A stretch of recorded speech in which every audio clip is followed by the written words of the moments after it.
অনন্য সুন্দর জিস্পা ভ্যালি, যেন ক্যানভাসের তুলির টান দিয়ে শিল্পীর শিল্প সৃষ্টি। দৈনন্দিন জীবনের যাবতীয় টানাপোড়েন, সমস্ত দুশ্চিন্তা, মেন্টাল স্ট্রেস সবকিছু যেন কোথায় হারিয়ে যায় এখানে এলে। এ যেন এক মন ভালো করার জায়গা। সকাল 7টার সময় উঠে কিছুক্ষণ পায়ে হেঁটে জায়গাটা ঘুরে নিলাম। আবার কবে আসতে পারবো জানি না। গুগল বলছে এই সকালবেলাতেই টেম্পারেচার -6। রাতে রুম হিটারেও ঘর গরম হয়নি। তবে জায়গাটা আমরা ভালোই উপভোগ করেছি। আমাদের বারালাচালা পাস ট্যুরের এটা হলো তৃতীয় ভিডিও। প্রথম আর দ্বিতীয় ভিডিওর লিঙ্ক আপনারা ডেসক্রিপশনে পেয়ে যাবেন। আজ 8ই নভেম্বর 2023। সকালে হালকা ব্রেকফাস্ট করে 10টা নাগাদ বেরিয়ে পড়লাম বারালাচা পাসের উদ্দেশ্যে। আজকে বারালাচা পাস, সুরজতাল আর দীপকতাল থেকে দেখে ফিরে যাব শিশুতে। শিশুতেই আজকে আমাদের নাইট স্টে।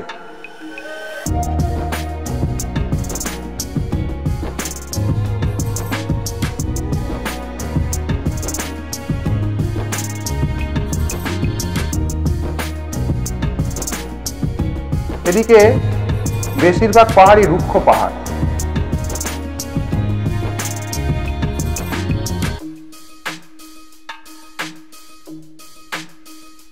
এগিয়ে গেলে সবুজের চিহ্ন মাত্র পাওয়া যাবে না। তার মূল কারণ বছরের বেশিরভাগ সময় এইসব জায়গা বরফে ঢাকা থাকে। এক এক জায়গায় এক এক রকম সৌন্দর্য দেখতে দেখতে এগিয়ে চললাম বারালাচালার দিকে। জিস্পা থেকে 9 কিলোমিটার দূরে দারচায় চেকপোস্ট আছে। ওখানে সবার পরিচয়পত্র দেখিয়ে গাড়ির নাম্বার নোট করিয়ে বারালাচালা পাশে যাওয়ার অনুমতি মেলে।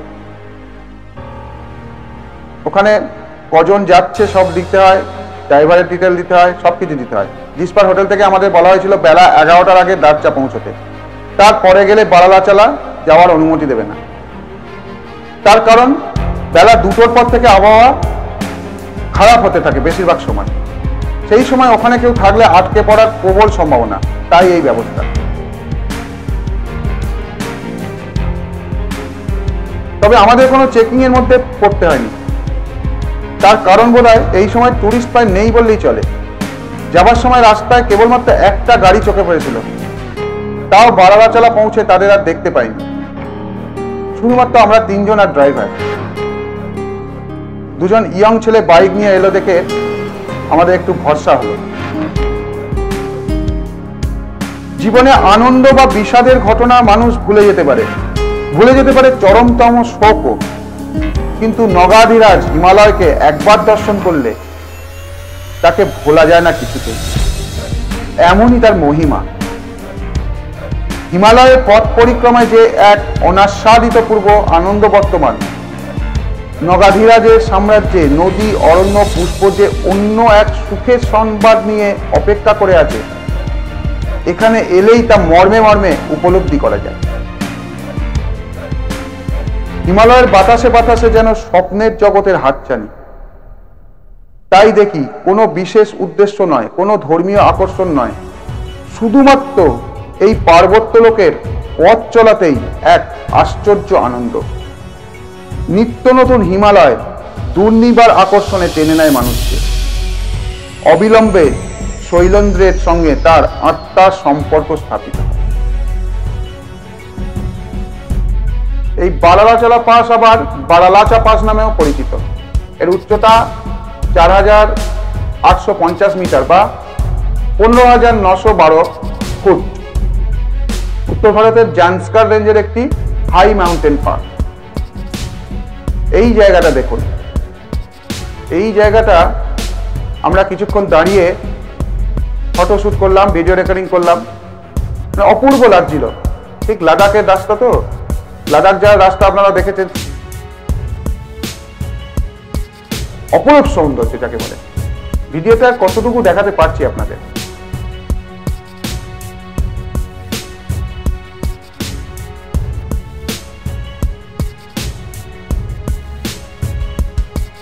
এই বারালাচালা পাস হিমাচল প্রদেশের লাহোল জেলাকে লাদাখের লে জেলার সাথে সংযুক্ত করে। সেই পথেই যাওয়া আমাদের।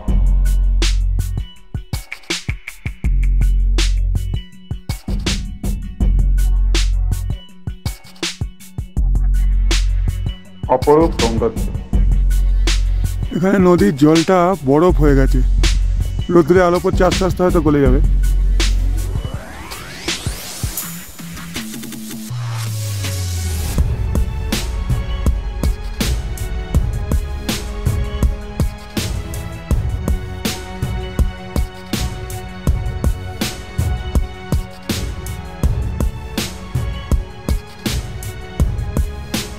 আপনারা হয়তো অনেকেই জানেন বা কেউ কেউ হয়তো জানেন না, রেল কাম সড়ক টানেল তৈরি হচ্ছে এই বারালাচালা পাসের নিচে 4750 মিটার উচ্চতায়।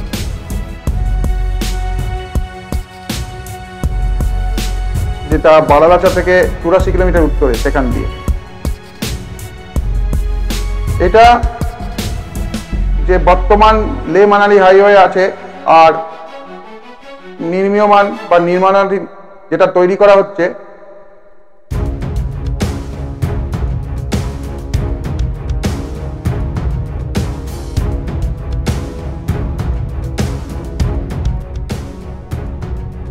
পাঞ্জাবের ভানুপলি থেকে হিমাচলের বিলাসপুরের বারমানা পর্যন্ত প্রথম পর্বে হবে। দ্বিতীয় পর্বে হবে বারমানা থেকে মান্ডি।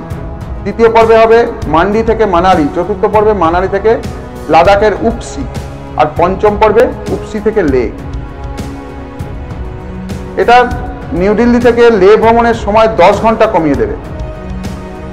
সমুদ্রপৃষ্ঠ থেকে 600 মিটার উঁচু থেকে শুরু করে 5360 মিটার উচ্চতায় সিসমিক জোন 4 এবং 5 এর মধ্য দিয়ে যাওয়া লাইনটি চীনের কিংহাই তিব্বত রেলপথকে অতিক্রম করে বিশ্বের সর্বোচ্চ রেলপথে পরিণত হবে। প্রথম পর্বের কাজ 2025-এ শেষ করার কথা। আমরা হয়তো আমাদের জীবদ্দশায় দেখতে পাবো না এই প্রজেক্ট সম্পূর্ণ হতে, কিন্তু ভেবে দেখুন কত সহজে ও কত কম সময়ে মানালি ও লে পৌঁছে যাওয়া যাবে।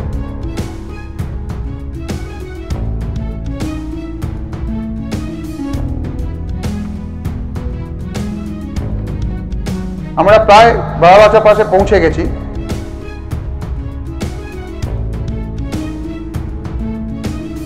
এই বারালাচা পাস থেকে কয়েক কিলোমিটার আগেই সূর্যতাল এবং দীপকতাল নামে দুটা লেক আছে, দেখতে পাবেন।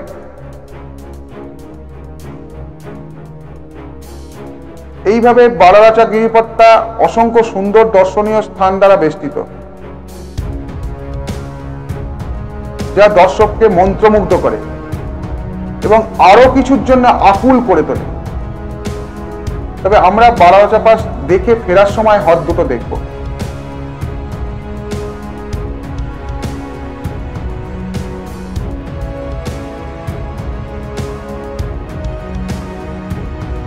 রুডইয়ার্ড কিপলিং এর বিখ্যাত উপন্যাস কিমে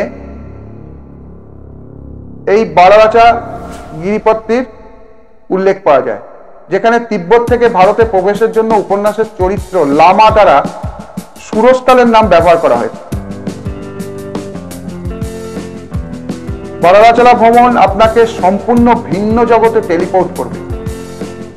এখানকার দৃশ্যগুলো শ্বাসরুদ্ধকর এবং কোনো হোটেল এবং দোকান ছাড়াই অনুর্বর জমি অত্যাশ্চর্য দেখায়। দারচার পর থেকে মাইলের পর মাইল জনবসতহীন রুক্ষ পর্বত। এক সময় আমাদের বেশ ভয় লাগছিল, আমরা সম্পূর্ণ একা, কোনো বিপদ আপদ ঘটলে কেউ দেখার নেই, জানার নেই।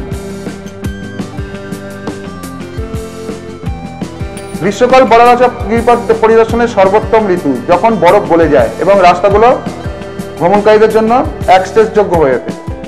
সুতরাং আপনারা এপ্রিল থেকে অক্টোবর পর্যন্ত পাসটি দেখার প্ল্যান করতে পারেন। এই সময়ে আপনি এই জায়গায় সেরা দৃশ্য ও অ্যাডভেঞ্চার উপভোগ করতে পারবেন। আমরা নভেম্বরে এসেছিলাম বলে একটা ভয় ছিলই যে যেতে পারবো তো, রাস্তা বন্ধ হয়ে যাবে না তো। সেই কারণেই প্ল্যান একটু চেঞ্জ করে 2 দিন আগে তৎকাল কেটে বেরিয়ে পড়েছিলাম। এই বারালাচা থেকে 32 কিলোমিটার এগিয়ে গেলে আসবে সারচু, লাদাখ বর্ডারে অবস্থিত। সারচু ফেলে এগিয়ে গেলে আপনি 5 থেকে 6 কিলোমিটারের মধ্যে লাদাখ রাজ্যে প্রবেশ করবেন।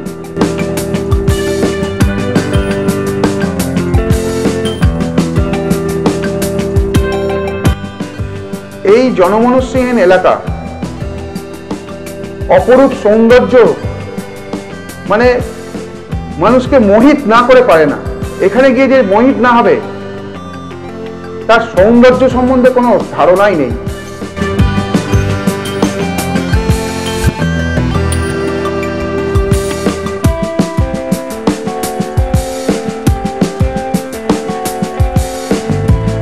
সৌন্দর্যকে স্বর্গের সঙ্গে তুলনা করা হয়। আচ্ছা, স্বর্গ কি এর চেয়ে সুন্দর?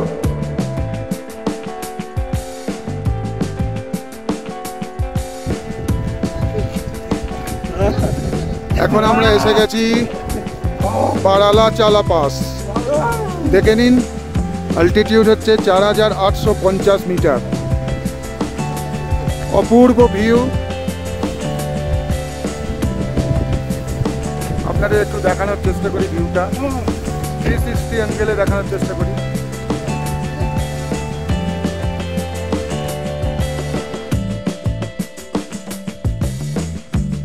এখানে এতটাই ঠান্ডা, মানে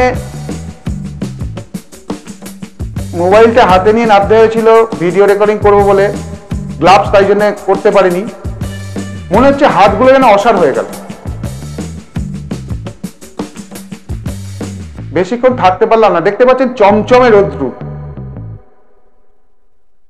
কিন্তু এইখানেই এমন হাওয়া চালাচ্ছে, এমন ঠান্ডা যে বলে বোঝানো যাবে না।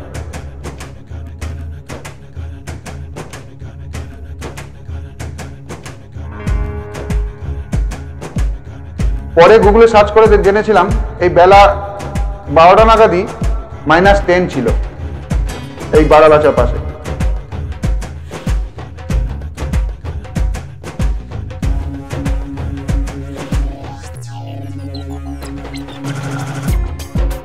পনেরো 20 মিনিট ঘুরে দেখলাম।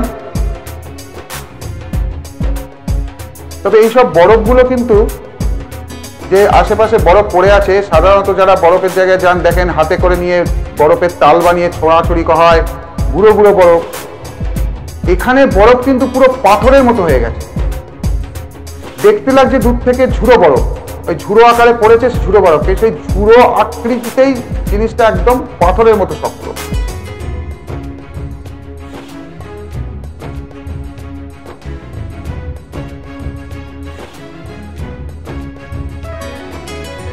আমার ছেলের আবার নানান রকম পোজে ফটো তোলার শখ, এবং ফটো তোলাতে মানে টেকনিকে ইমপ্রুভও করছে। বেশ ভালো ছবি তোলে। এখন তো দেখি ওর ফটো তোলে বেশি, খুব ভালো ছবি তোলে।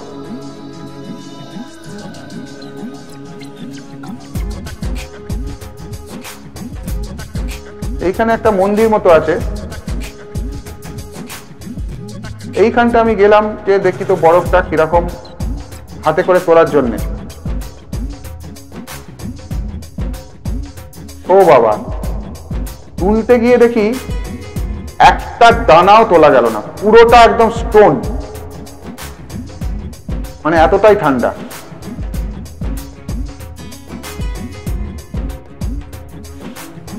আগামীকাল থেকেই ওয়েদার খারাপ হওয়ার ফোরকাস্ট আছে। মানে 1-2 দিন পর এলে আমরা হয়তো আর এখানে আসতে পারতাম না, রাস্তা বন্ধ করে দিত।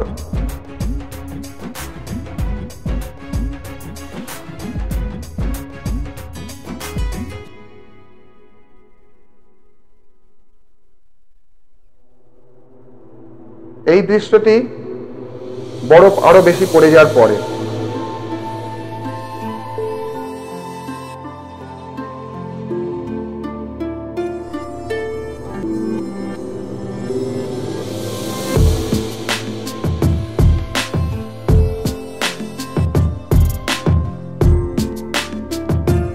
তারপর আমরা আবার ফিরে চললাম। আজকে আমাদের শিশু পৌঁছতে হবে, শিশুতে নাইট স্টে করবো।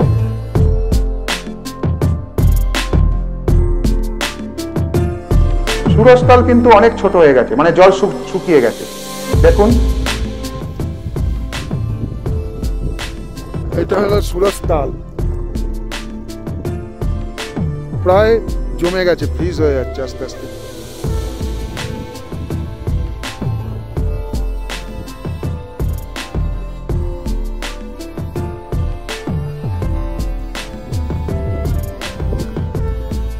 প্রায় জমে গেছে।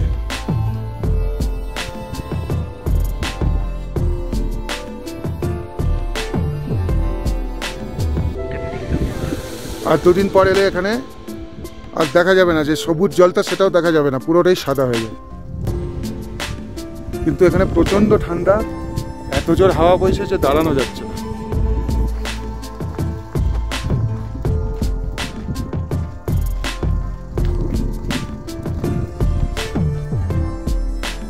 নিচে নামার কোনো রাস্তা এখানে দেখা যাচ্ছে না, নিচে হয়তো নামে না, এর উপর থেকেই দেখে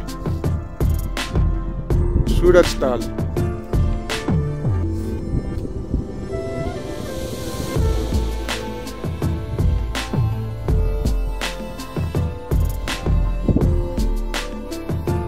আপনারা ইন্টারনেট সার্চ করে যদি সুরজতালের ছবি দেখেন, দেখবেন সুরজতালটা অনেক বড়, প্রচুর বড় জায়গা, মানে এর অন্তত ডাবল। এর একটাই কারণ, বর্ষার পরে এলে লেকটা অনেকটা বড় থাকে, জল অনেক বেশি থাকে। এখন তো পুরোপুরি মানে জমে গিয়ে বরফ হয়ে যাবে, আশেপাশে সব বরফ হয়ে গেছে, তো সেই কারণেই লেকের আকৃতিটাও অনেকটাই কমে গেছে।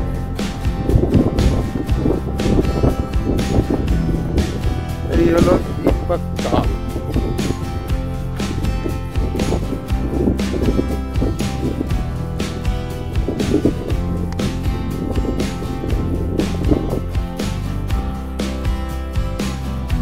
দীপকতালের আকৃতিটা সম্ভবত আরেকটু বড়, এখানেও জল কমে এসেছে। এর একটা দিকে কিছুটা অংশ বরফ হতে শুরু করে দিয়েছে অলরেডি, দেখতে পাবেন।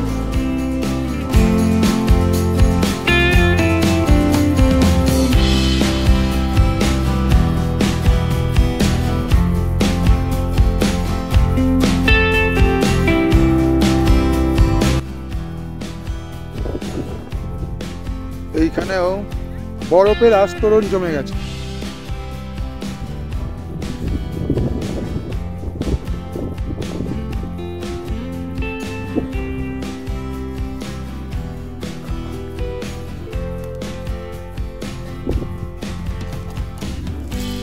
এখন বরফগুলো এত শক্ত হয়ে গেছে, আমি ঢিল পেয়েছি, পড়ছে না।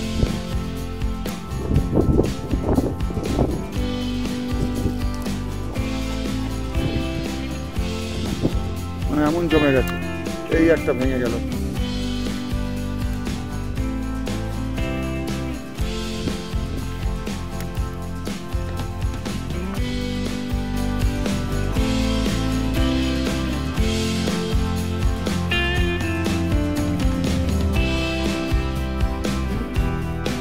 তবে এই উচ্চতায় এত সুন্দর একটা জায়গায় এই হ্রদ, এটা আশ্চর্যই লাগে।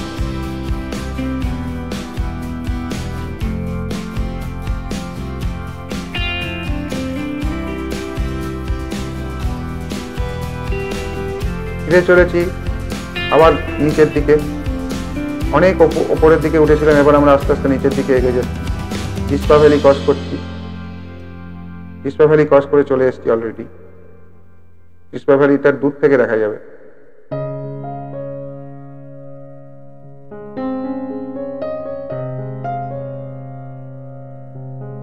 মানে কোনো জায়গাতেই যেন মনে হয় না যে এখানে কিছু দরকার নেই দাঁড়ানোর, মানে মনে হয় প্রতিটা পদে পদে গাড়ি দাঁড় করিয়ে দিই, ছবি তুলি, ভিডিও রেকর্ডিং করি।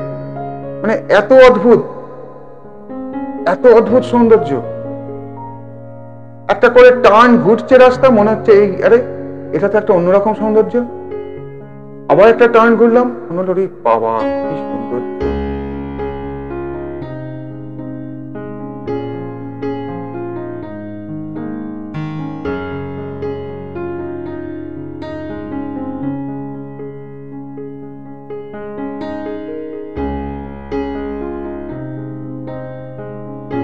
এই গ্রামে যদি থাকতে পারতাম, এরকমই আশা থাকে।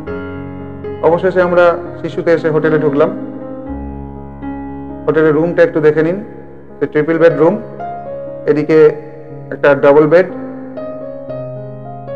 দুটো সোফা টাইপ আছে সিঙ্গল, আর একটা টেবিল আছে, টি টেবিল। এদিকে একটা সিঙ্গল বেড,